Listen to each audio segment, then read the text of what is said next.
Yes, no, thank you. This is truly an honor. Please welcome to Streaming for Vengeance, Bravewords Streaming for Vengeance, Mr. Tony Martin. And Hello. it is most certainly an honor and a privilege because there's only one former Black Sabbath singer that I've never spoken to or met, and that's you. Wow, cool. Thank you very much. I appreciate it. We need you guys, so it's a pleasure to talk to you. Well, it sounds like these days we all need each other. Indeed. And, I say this quite often. I think music is the light in this dark period that we're in, for a lot of people. If you're stuck indoors, you can't do anything, then I think music is a great thing to have, in your toolkit. Well, you can say that again because we've been wanting and yearning to hear your voice for a long time. Oh, And it really came out of the gates. Like, I think I still have two black eyes when you unleashed As the World Burns, right? But with this whole COVID thing, I gather that this Thorns has been like pretty much done for a long time. Kind of. I mean, it was started a long time ago. It's taken me 10 years, which sounds ridiculous. I understand. But along the way, if I explain, my life actually has been in the studio for the past 25 years, writing, recording, doing guest appearances and stuff like that. So in my world, what happens is some work comes in, I work on that. The solo album gets put to one side. Then the solo album comes back out, and then some other work comes in, and the solo album gets put aside again. So it kind of got stretched out. And it also evolved over the years as I met Scott McClellan, the guitar player. It kind of changed feel and went much heavier than it started off. So, it's been a long time coming, but I'm really pleased how it's turned out. Now, did the whole COVID thing phase you when you were trying to put this thing together and to bed? Like, did it kind of screw your head up a little bit? Not really. It's a strange thing because, like I said, my career, my life is spent in the studio, so not much changed. I'm still in the studio, and it's not like some bands who really suffered from not touring and doing that. Whereas me, I'm still here in my studio, so that aspect of it wasn't too difficult. However, when the other players were recording their parts, they had to record it wherever they are around the world. And then we have the technology, don't we, these days, where you can send the music files over and you can install it into a track, later on. So we managed to set up a system whereby we could work live over the internet. So that part of it didn't really affect me, the COVID thing. I mean, for us anyway, we have a vulnerable family, and my parents are like 90 years old. So for us, it's important to do all that whole thing. We do the vaccinations and the masks and shut the door. And, that's important for us. I know other people have different ways of doing the thing, but, it matters to us. So we're happy to do all that. And because I'm still in the studio, I didn't have to really go anywhere, Right.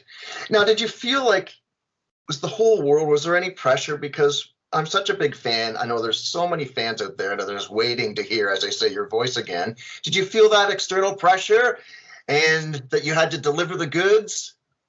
Oh, man. It's a really weird thing. This is the first album. This is the most Tony Martin album I think there has ever been. It's the one where I was able to let loose and just let the whole thing kick up and fly. And so in that respect, no, there wasn't any pressure. But damn, I'm just seeing all the kind words that people are saying at the moment, and I'm just thinking, whoa, I really hope I've done it justice, and I want everybody to like it, but you can never know it ahead of the time, so you do your best and hope that it is. But so far, everybody's been fantastic, and great words have been said about it. So it's really cool. Not really much pressure in that respect, no. Well, if your pipes were fried, like your voice was gone, then I don't think you'd see all these beautiful remarks, because it's not. And time has been on your side. Kind of. Although I must say, I'm down ooh, where am I? I'm down about 5 notes from where I used to be in Sabbath. I'm singing in a new range these days. This is, I'm genuinely this old. This is not the fake color. I am actually old, Okay. and your body changes, you know, as you get older. So my voice now is about 5 notes down. I'm on like top D or something like that, but it works, you know. So I'm using it as it is at the moment. This new range that I'm singing in now, it is working, and I'm happy with it. So let's run with that. Are you saying that you'll be heading towards like a death metal style in the near future then? I don't think it's going to go that far. Okay. I had the most wonderful chat with Scott a couple of weeks ago, talking about his project, Breed of Aggression, and of course the Thorns record. But talk about the players. You've surrounded yourself with some stars.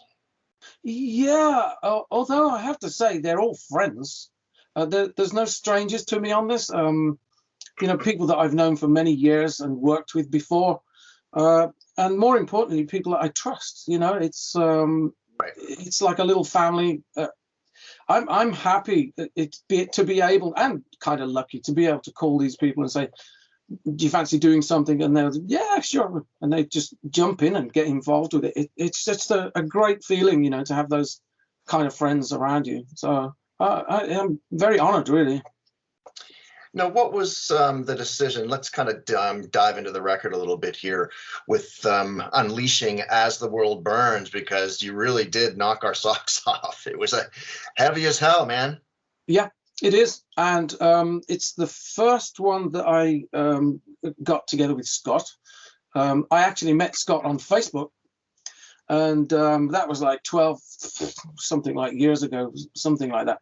And it just struck me, the guy is like really cool with guitar riffs, and in some ways it kind of reminds me of Tony Iommi in the way that he comes out with this stuff, just so prolific and keeps firing them at you. And I really enjoyed that.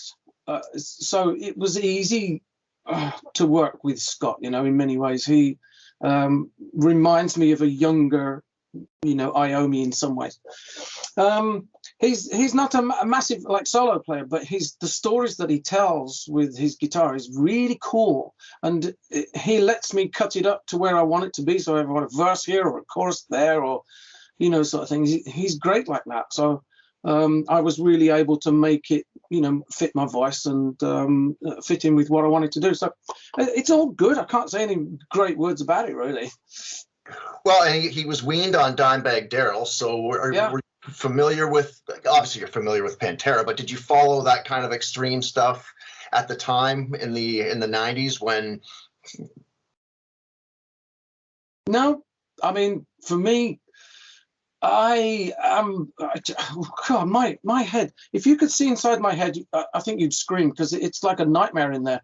It's just so full of all different styles of things. And what I said to Scott was, okay, I'm going to have to make this sound like Tony Martin. It is my album after all, you know, it's what I'm selling. So he said, no problem, just do what you want to do. So I'm one for melodies and stories. That's what people know me for. And I sort of set about it in that way. So everything that he threw at me, as heavy as it was, I put a melody over it and I put a story on it. And that's how it's turned out like it has. You know, it's been a really good adventure. Can we talk about some other standout tracks? For example, the Book of Shadows is so epic and very spiritual. Yeah. That's where it started, though. The album was called Book of Shadows, and it was that. I have to say, I mean, there's 3 unplugged, like acoustic type tracks on there, and they all have a heavy version to them. But I'm a guitar player as well at heart, and the first thing I do when I'm writing is pick up an acoustic guitar. So when I played it on acoustic, I thought, you know what, this sounds actually good. I did try to get Damnation removed. Because I didn't think anybody'd fall for it, but you know, everybody's taking it on board with the fun sort of aspect that it is. It needs a video to explain how that song works, but Yeah, it was just a real joy to work with, you know. The when I first heard "This Is Your Damnation," I thought it was Ice Cream Man for the Apocalypse. Oh, mate, honestly, I don't know what came over me. It's what can I tell you? It was just one of those things. I couldn't get rid of it. You know, it was. I don't even know why I wrote it. It just came out, and I played it to the labels, and they went, "Oh, that's cool." What, really?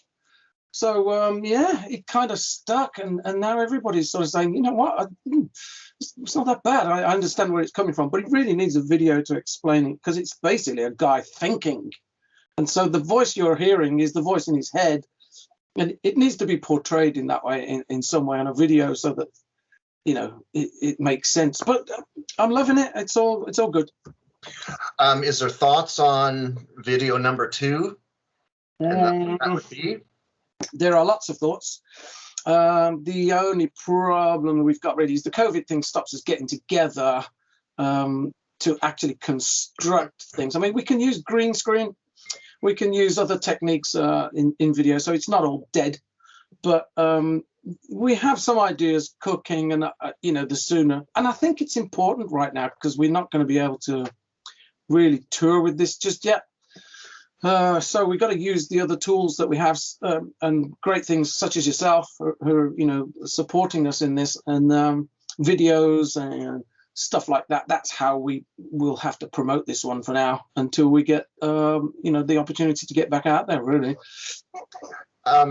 Before we continue talking about touring, I just wanted to get your comments on the whole Queensryche Sister Mary connection and how that came about, and were you, because Operation Mindcrime is certainly on my short list of greatest albums of all time, and she's got a big part in it. Yes, I mean, Pamela, we've known each other for a few years on Facebook, but I've never met her, and we have this little thing on Facebook where we have exactly the same birthday. So each time our birthdays come up, we have this little battle of stuff goes on. Mary, you're my brother from another mother. Well, yeah, my sister from another mister, and all that sort of stuff. So we have this thing, distant thing, and the song that she sings on is the title track, Thorns. If I can just explain a little bit about the song, the character in Thorns is a woman who's been abused really quite badly, and she self-harms. You know, people cut themselves and stuff like that, and she's covered in scars, so much so that she's become inward. She can't bear to speak to anybody, and when anybody says any words of kindness, the words feel like thorns sticking in her. She can't stand, you know, being helped or anything like that. Well, I couldn't sing that part. I needed a girl singer. And so I started thinking about it, and really quickly Pamela's name came up, and I went, oh, of course, Pamela Moore, why not? So I sort of got in touch with her and I said, do you fancy singing this up? Yes. He was like that quick. Nice. She didn't give me a chance to say, do you want to think about it? No. So it was really cool. And she really put that part across really well. Grateful to her for doing that. She did a great part on it, and it's really cool to have her on board, you know. Now, do you think with this record you are getting back to where you belong? No. No. This is hard to find. When I was the metal buyer at the big HMV store in downtown Toronto, and this must have just my cost for this thing was like $25. But it's a wonderful record. But I wanted to kind of tie it into. Do you feel this is back where you belong? It's been a strange journey for me. As I said to you, you know, inside my head it's a curse inside my head. It doesn't allow me to stand in one place too long. However, if I'm allowed to mix stuff together like I have done on Thorns, it really sits well. So, but on Back Where I Belong, the one you just have there, that was me trying to be 1980s pop rock dude, and you know, it was okay, but it didn't really sort of fly. After that one was an album I did called Scream. Okay, that one was getting a little bit heavier by that point, but still wasn't really hitting the mark. But Thorns really has touched, the Tony Martin that I like being. If I'm allowed to experiment and explore and do all these different sounds and styles and stuff like that, I think it really works for me. And at the moment, my voice is in that zone. So it's all worked out well, but it's a world away from back where I belong. I mean, it's chalk and cheese. It's a wonderful record, though, and there's a lot of stars on it. Wow. I'm fortunate in that, I've through my short career, really, that I've been surrounded by great people and well-known people as well. You have to say that Black Sabbath is the reason that people got to find out about my voice. So, there's a lot to be said for the Sabbath days, but I have been able to carry that voice forward in many ways. And I've done many sessions and guest appearances. I think I'm on about 75 albums or something now, with various guest appearances for this, that, and the other. And so it's enabled me to work and keep working, which everybody needs to do. But like now is just the right time, I think, for this solo album of mine, of Thorns. So yeah. How hard is it to kind of step away from that stigma of being the former Black Sabbath vocalist, and just having your own identity, as you just said? In one way, it's impossible to step away. I mean, once you're in that box, nobody really wants you to do anything else. They want to, they need to sell you for what you're known for. That's the whole record sales idea. If you're good at something, that's what you sort of concentrate on. The problem they have with me is because my head goes all over the place, it's sometimes hard to tie me down into one particular place. And so in that respect, it's almost impossible to escape the Sabbath thing. And people such as yourself, need to talk about Sabbath because that's where I came from. And that's what people know me for. So that's impossible. However, I don't live my days I don't go around telling people, do you know who I am? I'm the ex-singer of Black Sabbath. I mean, it doesn't work like that. Right. I can still go to the shops and buy shit and nobody knows who I am. So, I don't live my life like that, but in the profession, it haunts me, kind of thing, comes with me. But it's a hell of a thing to have on a resume, obviously. Yeah. Oh, I don't have much to complain about in that respect. I mean, Black Sabbath was hard work, right? And mostly because there was such a separation between us. So I'm 12 years younger than the rest of the guys in Sabbath, and so our circle of friends was different, and the way we work is different. They had 12 years at least experience ahead of me, which I could never really keep up with them. They were always that much experience away from me. So it was hard work in that respect. But yeah, I mean, Sabbath has given me a name, which I have to be grateful for. But I did the best I could while I was there.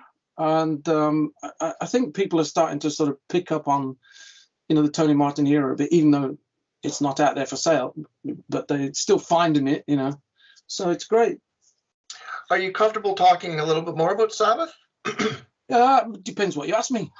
Okay. Because that is really in my wheelhouse when I was growing up in the early 80s, right. into the thrash scene for sure. But I that whole transition from Ozzy to Dio to, you know what I mean? It was like I was living and breathing it. And it was almost like, was anybody in charge? You got this Dio perfection, and then he wanted to do a solo career. Yeah. You got Gillan, which Born Again is one of my favorite records, but it was agreed upon on a drunken binge, right? So that's the funny stories there. Hughes fulfilled a solo album. Ray Gillan jumps in, and was anybody really in charge? Oh, mate, let me tell you, it's a fascinating question. And it would take us longer than we have time for here. But Tony Iommi went through 6-7 managers that I was sort of involved with, basically. And it got a little bit like Spinal Tap with all the managers and the band things that was going on, the different changes, different members and stuff like that. And it was really hard to keep up with. I mean, when I started, it was actually in 1986 when I first started. Tony's manager then was Patrick Meehan, and he put me on standby because they had a problem with Glenn Hughes on the Seventh Star album. I think they were touring. I don't really know what the issues were, but they put me on standby then, and I was scared stiff because I can't sing like Glenn Hughes. Nobody can sing like Glenn Hughes. Only Glenn Hughes can sing like Glenn Hughes. Sure. So I was like scared to death. And then they got it sorted with Glenn, and then Ray Gillan stepped in. Then he left and went to Blue Murder with John Sykes, and they put me on standby again. And then they said, you better come down to the studio and try something. So I went down and I got the job. So it was like from nowhere to being like the front man of Sabbath in weeks. You know, it's just unbelievable speed. So you think it's nobody's in charge, but it's the way the band evolved. Once that happened, that led to something else, and then that led to something else, and then, you know, it's just with Sabbath, it's constantly changing, evolving story. Fascinating. I mean, for fans and people like yourself who are like into that side of it, it's just such a story to tell. You know, there's so much in there. It's amazing. But with you watching the revolving door, or maybe you weren't, it was even like the incredible pressure. When I read stories about heaven and hell, and Warner Brothers said, no way, you're not getting a penny from us. We want an Aussie record. And they went on with Dio and paid the, like, know what I mean? Like, that must be big, obviously big shoes to fill, and incredible. It is. I don't know what the conversations were because I wasn't there. But I know from Jeff Nichols, who sadly is dead now. But I've got him on video, Jeff, talking about it. And he said Dio went through the same shit. You know, when he took over from Ozzy, Dio had all sorts of, you know, derogatory comments and things, people against him in the beginning. So he had to go through it as well. Every singer that's gone through Sabbath, more or less, has had to go through, you know, stepping in somebody's shoes or other. Right. To the point where, I mean, once I'd finished with Forbidden, I don't think they could have gone anywhere else but back with Ozzy. I mean, I had heard that they were doing it, but they were saying, oh, no, it's rumors. But I think it's the only move they could have done. It was a great move as well, I think, you know, to go back with Ozzy in the end. But yeah, it is a revolving door. That comment you say is very true. Were you an Aussie fan? Were you a Dio? Were you paying attention? Were you like a hard rock fan, watching and listening?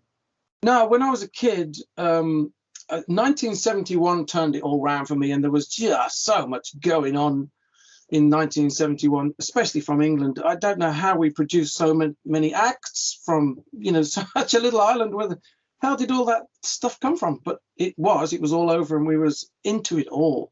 But I started to focus on the more technical stuff, like the Jethro Tulls, the Yes, King Crimson, that kind of stuff, and then eventually Rush and people like that.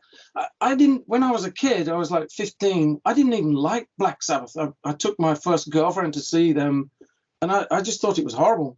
And so I had to learn, honestly, I had to learn what it was. And you don't understand, you know, when you're in the band, you get to learn what it is. You go, I see what it is now. And once you find it, it's stunning. It's absolutely stunning. The stuff that Iommi does is just incredible. The grace that it has and the power that it has, the melody that it has, it's just amazing. It really is. And I wish I had taken more notice when I was younger. But at the time, you know, you think you're clever and you go, oh, I like techno rock and all this stuff. But, you know, no, it was under my radar for a while. But they talk about Hendrix, obviously, and the passing of Van Halen. But Iommi is right there. And for you to actually work with maybe the greatest guitar player of all time, especially when it comes to like heavy riffs, like that must have been, to describe that relationship. Well, he's written the story, hasn't he? Tony Iommi, he's written it. That's his. He's at the top of his game, and I respect that, and I know that it's that kind of. It's not like you're walking around in like awe with your jaw on the floor every day, but I mean, you know you're in the company of a great person, but a special player as well that is given us. Hasn't he? I mean, it's given us such stuff, and he's still doing it. I mean, I went round to his house a year ago or something like that, and he played me some things. Oh, fuck, man, it's just still they're able to create these sounds and stories with his guitar. It's just a great thing, and I think people like Scott, they can come up, and if Scott concentrates and goes with what he's good at, I think he's going to be somebody to look at in the future. At the moment he's relatively unknown, but I can see him doing some more stuff. Yeah. I find it a shame with your career with Sabbath. It's hard to find that material, and there's some great material. Like Eternal Idol is arguably one of the greatest Sabbath albums. It just had an anniversary a couple of weeks ago, and that type of track to me is it's one of the most mountainous heavy metal moments I can ever imagine. But you were with Iommi. Do you revisit the catalog? I know he's been tweaking the odd thing, which in terms of rights and getting it out to the public again. It's not for sale at the moment. It's not even on the catalog. They don't have a record deal. The Tony Martin era Sabbath stuff hasn't been on sale for many years. And so if you find one, it's either residual stock that's been found in the back of a store somewhere, or it's secondhand copies that people are selling. I don't get a penny from Sabbath because it's not on sale. You don't get royalties unless it's being sold. So I'm awaiting as much as everybody to see if it'll get re-released. And he did sort of say about 4 years ago that we might be able to do something. Then the phone went dead. And then like months and months later, I sort of contacted him, and he said, come over to the house and I'll talk to you about it. So I went over there and he said, we can't do it. We just can't do it. He said, we can't have anything new under the name of Black Sabbath. It can only be whatever is already existing. So I left it with him, and then the phone went dead, and I haven't heard a thing since. So you probably know more than me, to be honest, what is going on. But I hope he gets around to reissuing the albums, and then people will be able to get hold of it. But for now, it's just not out there, so you're going to find it difficult to get your hands on. What did you think when you heard about Ray Gillen's passing and obviously Dio's passing? You know what? When people have a talent and they touch your soul, you touch your heart, your existence, you invite them into your house, don't you? And you go to work with them, and you put them in your car, and you walk around with them on your headphones and stuff like that. So they become attached to you, and when they go, it's like quite a personal jolt. You do feel like you're missing somebody, that they become close to you, and I think that just shows you the power of music and the artists, the connection that they have with the fans. So like everybody else, it's so sad really to lose these people. Ronnie is just known for one of the best vocal things. Nobody can touch that. Nobody can take that away. It's just fabulous. Ray Gillen was a little bit less known to me, but I went to see them when Sabbath had Ray on stage. Great, another great singer, and again, sad that he left us. We're coming of the age. This actually is a real color. I haven't painted it. I am old, and so I can remember. People. I hear you, man. I hear you. No, you've got more hair than me. This is a real color, and I can remember these artists from way back, and so we're starting to lose them now, aren't we? Every year we sort of seem to lose more and more people. It is sad, but haven't they left us with something? I mean, I feel like we've been left like a gift, or so. I don't know. So it's really cool, but not cool at the same time. Now, your shirt, February 13th, because you remarked about my T-shirt, February 13th, 1994. This tour with Motorhead and Morbid Angel. And I'm just wondering what your dressing room conversations would have been when Morbid Angel was, and I'm a big Black and death metal fan, but to hear that is what we created. I know. Again, Morbid Angel, they weren't on my radar, so they were new to me when they sort of hooked up with us. But great, I'm into like everything, and so I can appreciate what they were doing. Was it your thing before, or was that just when you found them as well, the Morbid Angel thing? Oh no, I'd heard about them for sure from the first record. It's just to see that show in Toronto when you guys performed. It was just kind of an odd billing, right? And it was new to me as well. So it was like, whoa, okay. But the guest bands were not really of our making. The management kind of hook up with. They reach out to see who's available, and so if one band isn't available, they'll choose somebody else. But the main band for us at the time was Motorhead, and then we had various other guest bands along with us. So we had no input really into who was going to be there. But sure, they're all cool. It's all about ticket sales, right? Getting different demographics. Yeah, indeed. You choose your territory and your stuff that goes into the show according to the tour. So I do understand. Did you keep much memorabilia from that era? I've got a little, not much. And you know why? I gave it all away thinking I was going to get some more. And you didn't? No, it didn't get any. So I ended up with like a few things here and there, but no, I should have kept it. Yes, you should have. Like my T-shirts, right? Yeah, I know. I've only got two of those. I've got one with a hoodie on it, and that one that you've got on there. But I've got very little of it left. You keep talking about age, and do your aging bones yearn to get back out on the road when you can? I would like to. I have to say, because I've been a studio career person for the past 25 years, I don't have a band. I have to hire musicians to come out with me, and that depends if they're available. Sometimes the promoter will find you a band, but then maybe you only get one rehearsal, and then you're on stage and nobody knows each other and stuff like that. So for me, it hasn't been a great thing live.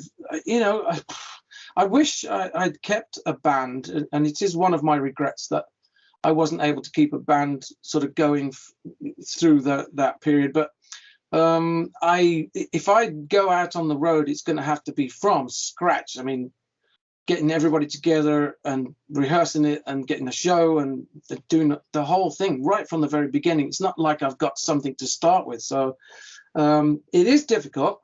However, we can't actually plan anyway. The COVID thing kind of stops you from planning. I mean, even if my country said, yeah, you can go, your country might say, no, you're not coming here. Exactly. So we can't plan anything. I can't see it being this year. I'm not sure about next year. So it's going to be a while away. But like in the meantime, I sort of said to the labels, look, if we do this, it's got to be done right. It can't be just the problem I have is if I just assemble a bunch of guys, it can look and sound a little bit like a tribute act, if you're not careful. And Sabbath deserves attention, and certain stuff needs to be done in a certain way. So it can't just be thrown together. It has to be thoughtful and, done in the right way. So I would like to get back out there, but it's going to take a little bit. Yeah. And without insulting any of your current players, who would be some of your dream players to perform with that are alive or even dead? You say you were a Rush fan, but you have liked to have played with Neil Peart, for example. Rest in peace. Yeah. God, what a player. God, my dear Lord. I love bands like that. I mean, I am so open-minded as far as music goes. I mean, I like Green Day, and Foo Fighters. Come on. Grohl rules. Dave Grohl rules. Absolutely. I know. You know what I mean? I can really appreciate all that stuff. But at the same time, Cozy Powell was fantastic to work with, and he really understood the process of songwriting, and he would play with the vocals and accent certain things. That was really cool. But there are so many players out there that are so cool.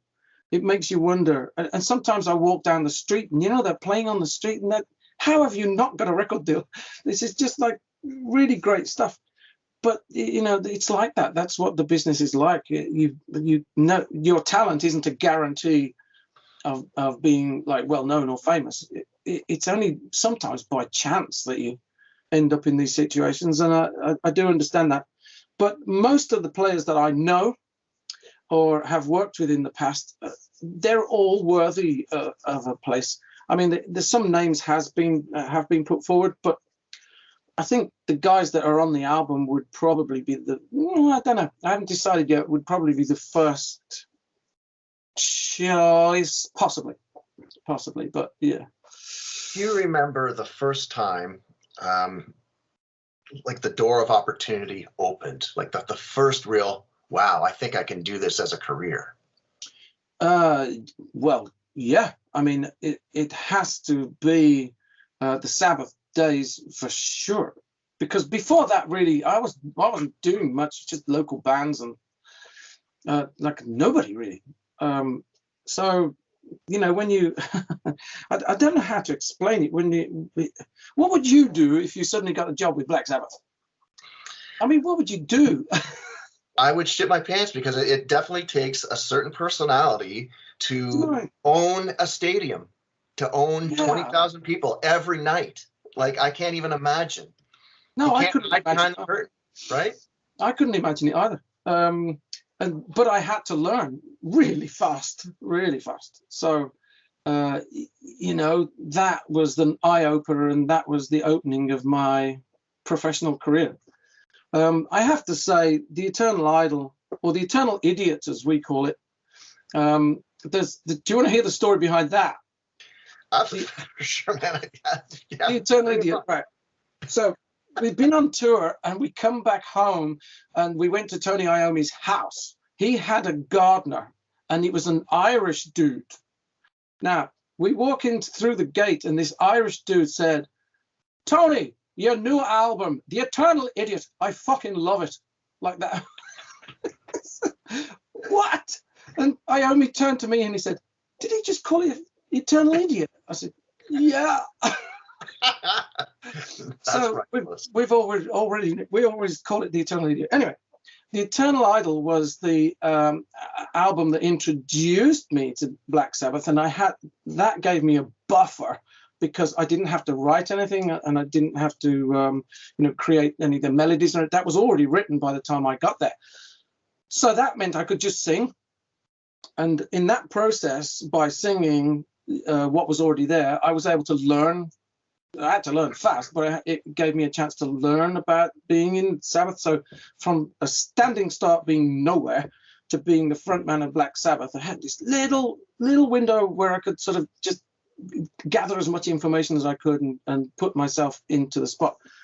But, like I said earlier, they're 12 years older than me and way, in front. It was hard to keep up with them, but I did what I could. And my voice was in my favor, so it sort of carried me along, if you like. That's the first opportunity that really opened. Last question, I promise, and I really appreciate this. This is such a huge opportunity. Wow, I'm just shaking here in my fairies wear boots. What was the first Sabbath song you sang, and do you remember the first moment you were like, "Wow, I'm on stage with Black Sabbath"? Yeah. The first Sabbath, well, it's a little bit crooked, because when they put me on standby in 1986, they sent me a copy of the Seventh Star album and told me to learn it, which scared the pants off me, because, as I said, I can't sing like Glenn Hughes. So that was like scary, trying to learn those Sabbath songs. But then actually doing it, the first one was actually in the studio, and they called me up and said, "Come down and have a run through, some songs. Let's see if we can make this work." And the first song was The Shining, off Eternal Idol, and then they sort of sent me away. And then 2 days later, they called me up and said, okay, you've got the job. You've got a week to record the whole thing. But 7 days? Shit, they've been in Montserrat for a year and a half. I mean, you know, why couldn't they have asked me to go there? You know what they were doing? They were rewinding to the first album where it was recorded in 10 days or something. So they put you through the same test. Honestly, my whole experience with Black Sabbath is highs and lows. It's like sometimes it's fantastic and other times it's really shit. But you know, like I said, I don't have much to complain about. I mean, you know, that's not what this is about. It was hard work, but it did put me in a favorable place, and I am grateful for that. But life moves on, and so here we are doing Thorns, and I'm now at a happy place in the right moment, I think. I'm hoping so. I ordered my CD yesterday. I was on Amazon. It's one of the top sellers. It's going to be a great record. It is a great record, but it's going to be a very successful record. It really is. Yeah, so congratulations. It's such a breath of fresh air. It's going to be one of the top albums of the year already. People are talking about you. I do appreciate your kind words. It's very kind. And we, like I said, we need guys like you to sort of help us promote these things. And so we're very grateful for your time and your patience with us. It's a great thing. And I'm really, really pleased with how it's going so far. So let's try and keep the ball rolling and let's see how far we can take it. I mean, hey, let's just keep going. Go with the flow. Day by day. Day by day. Yeah, bud. Thank you so much. It's been such a wonderful conversation and such a pleasure to meet you. Thank you very much. And the same with you, buddy. Thank you so much. All right.